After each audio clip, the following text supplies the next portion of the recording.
Game Hunter. I'm the head coach for JobSearchCoachingHQ.com. And the question I received is a wonderful question. Do HR professionals cross-reference the applications they receive with other job openings that they have? Now, the person who's writing is a technology professional. And then they continue by saying, since these positions might have skills in common, does HR cross-reference applicants with the openings to see if someone who applied for a role would also be a fit for some other role? It's a great question. And I want to give you the most blunt, direct answer because I'm a no BS kind of guy. And the answer is, it depends. Now, I know what they should do, but here's the practicality to it. Each HR person is being graded on their performance against certain metrics that the firm has defined for them. So their job is to fill positions, not refer to someone else who fills positions.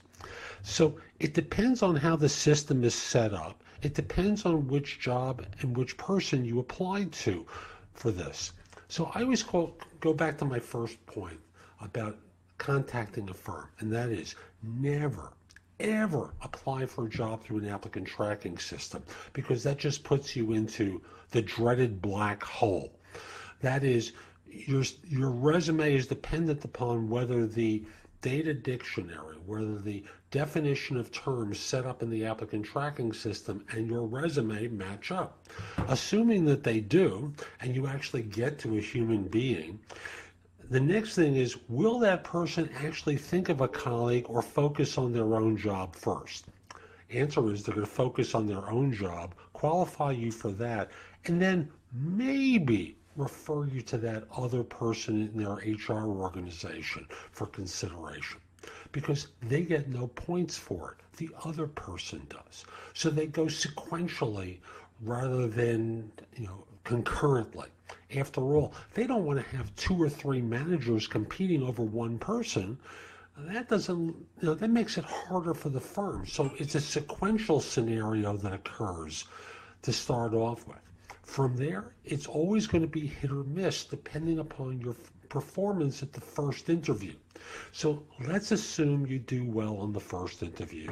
You get to the hiring manager, or let's say you get to a technical person and then to a hiring manager. I'm using the example of the technologist here because that's who wrote. So you make it through the technical interview and they assess you for where your strengths really are. Maybe you get to the hiring manager and then you're turned down. From there, they go back to your strengths as perceived on the technical interview, and maybe you get referred for the other job, or maybe you don't because your technical skills really were strong in that first area and not the second or third, or not as good a fit for the second or third. Or maybe you washed out on the first interview and they don't know whether to bring you back for the second or third because you stank up the joint the first time. So there's way too many variables to count on HR forwarding you for another position. Those variables start off with, number one, whether your resume actually makes it through. Number two, they're going to qualify you for one job at a time rather than multiples. Number three is, how's your performance on the interview? Number four, the mood of the HR person as to whether or not they make the referral. Now, some people are going to disagree with me. Oh, I would definitely refer. That's not my experience. I hear stories, have heard stories from HR people where they're not going to make the referral because it's not in their interest. So way too many variables, I wouldn't count on it. If you have questions for me, message me through Facebook, message me through YouTube. I'll answer a couple of them, but most importantly, join me at JobSearchCoachingHQ.com. That's my site with curated information that will help you find work more quickly.